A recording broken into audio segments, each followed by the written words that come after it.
Hello friends, thank you for participating in this Good Friday journey at Immanuel, Nashville. Good Friday is called good because it's good for us.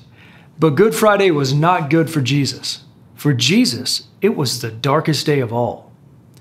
Why then do we remember this dark day again and again? Because the cross of Christ, being the greatest demonstration of love the world has ever known, is also the glory of Christ. The resurrected body of Christ, the body Jesus has right now, the body Jesus is committed to forever, has nail scars. So the destination of our journey together today is full immersion in the death of Jesus Christ and all that his death means for us. Our primary text is going to be Romans 5:8. But God shows his love for us in that while we were still sinners, Christ died for us. Pastor Sam Alberry will be leading us through this verse in reverse order, beginning with that wonderful and sobering and amazing phrase, Christ died for us.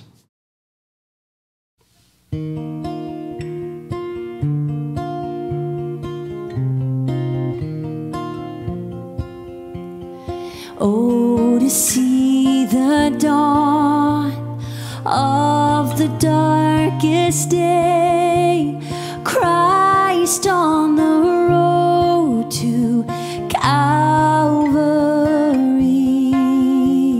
tried by sinful men, torn and beaten, then nailed to a cross of wood. Oh, to see the pain written on your face, bearing the awesome weight of sin, every bitter thought, every evil deed, crowning your blood-stained brow. This the power of the cross. Christ became sin for us, took the blame, bore the wrath. We stand forgiven at the cross. Now the daylight flees, now the ground beneath quakes as its maker bows his head. Curtain torn in two, dead are raised to life, finish the victory cry. This the power of the cross. Christ became sin for us, took the blame, bore the wrath. We stand forgiven at the cross. And oh, to see my name written in the wounds, for through your suffering I am free, and death is crushed to death. Life is mine to live, won through your selfless love. This the power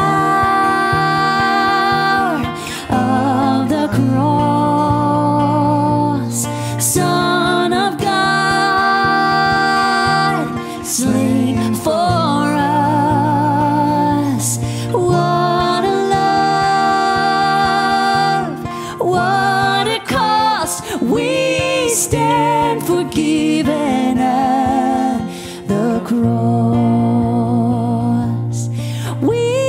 stand forgiven at the cross.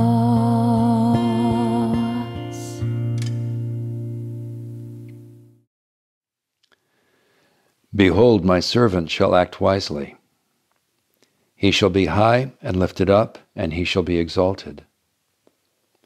As many were astonished at you, his appearance was so marred beyond human semblance, and his form beyond that of the children of mankind, so shall he sprinkle many nations. Kings shall shut their mouths because of him.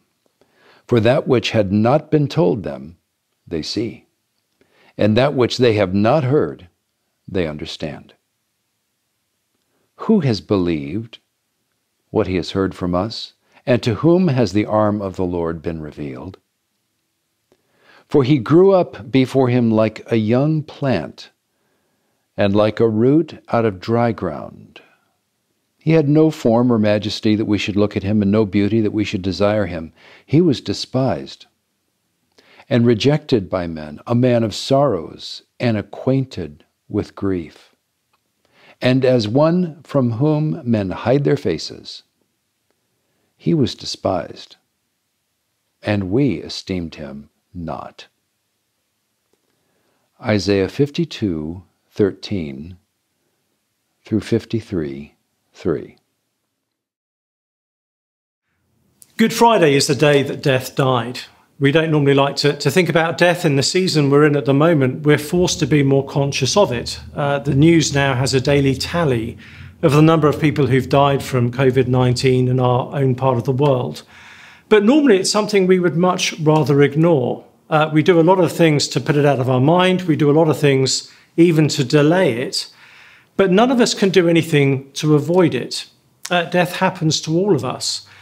And so it's been called the ultimate statistic. 1 out of every 1 people dies. It's something that is a constant. And yet today is a day where we remember a very particular death. Good Friday commemorates the death of Jesus of Nazareth. It is a death that has, I think, unarguably affected human history more than any other death ever has. It's a death that lies at the heart of the world's biggest religion, Christianity. It's a death, I would suggest, that actually lies at the heart of the world's greatest hope. And as we think through what Jesus' death means and why it is that we remember it 2,000 years later, we're going to be guided by one sentence in the New Testament. It's from Romans chapter 5, and it's verse 8, where the Apostle Paul writes these words. He says, God shows his love for us in that while we were still sinners, Christ died for us.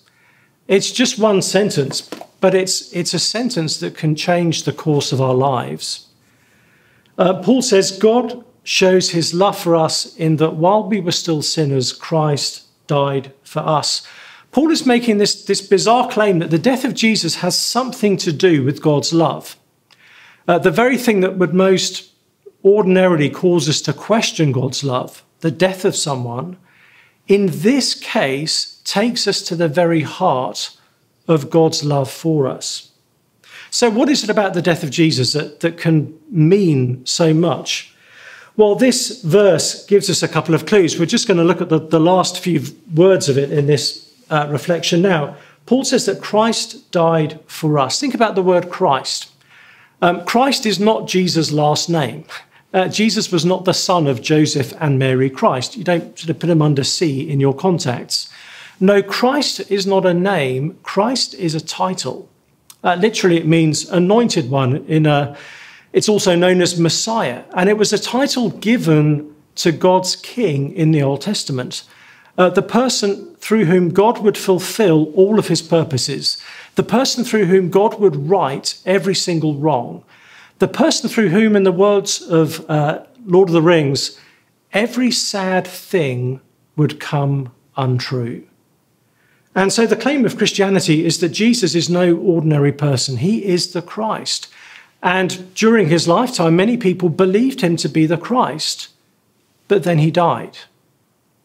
And yet Paul is saying in this verse that the death of Christ is actually the very point of why he came in the first place.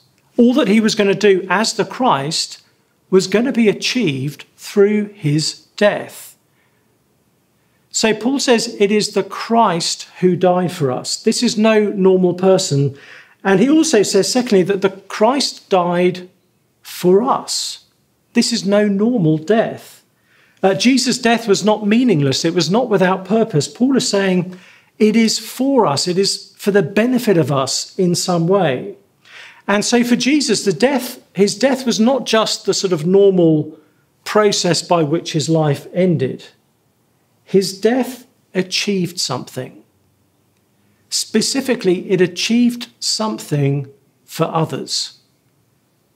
Jesus' life's work was his death.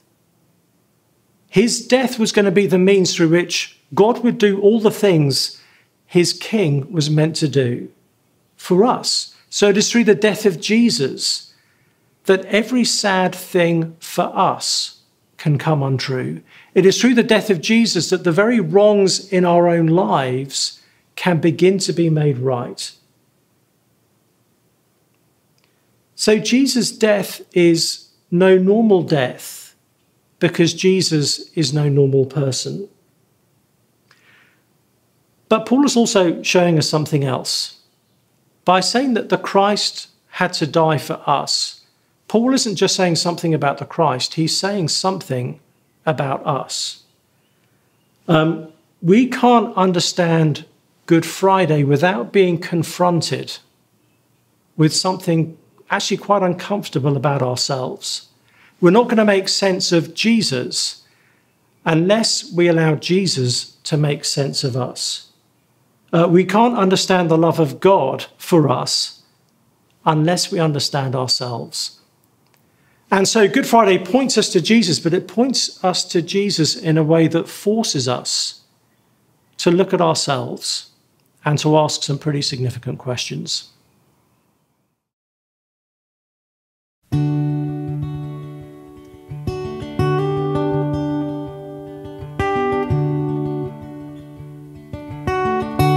When I survey the wondrous cross on which the Prince of Glory died, my richest gain I count but loss and poor content on all my pride.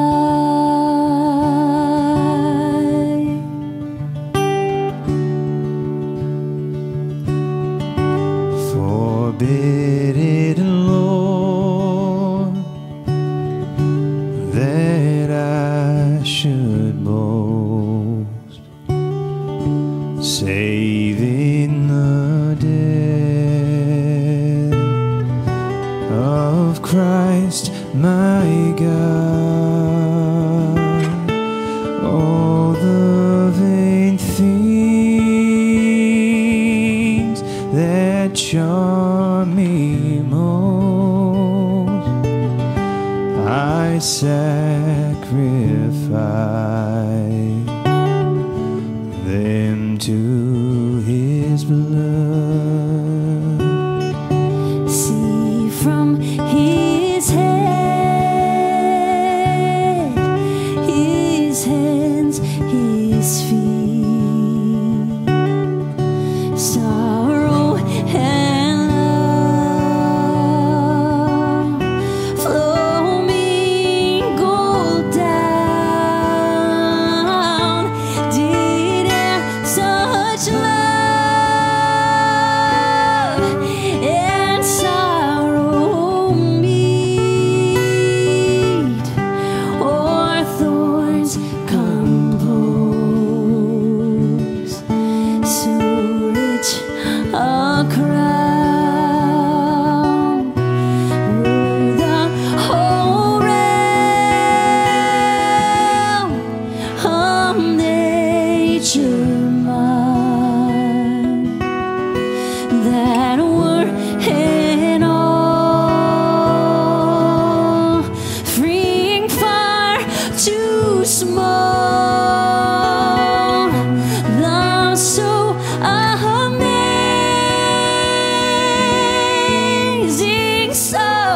divine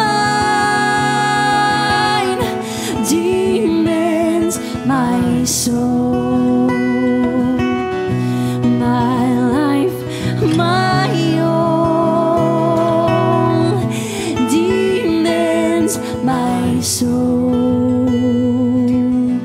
my life, my all.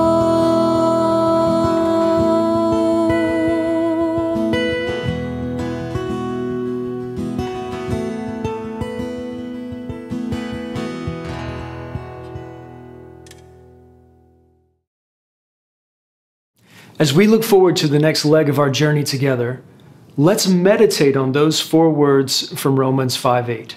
Christ died for us. And perhaps you would find these 2 questions helpful for your meditation. What does it say about me that Jesus had to suffer and die so that I could be received by God the Father? And what does it say about Jesus that he was willing to do so?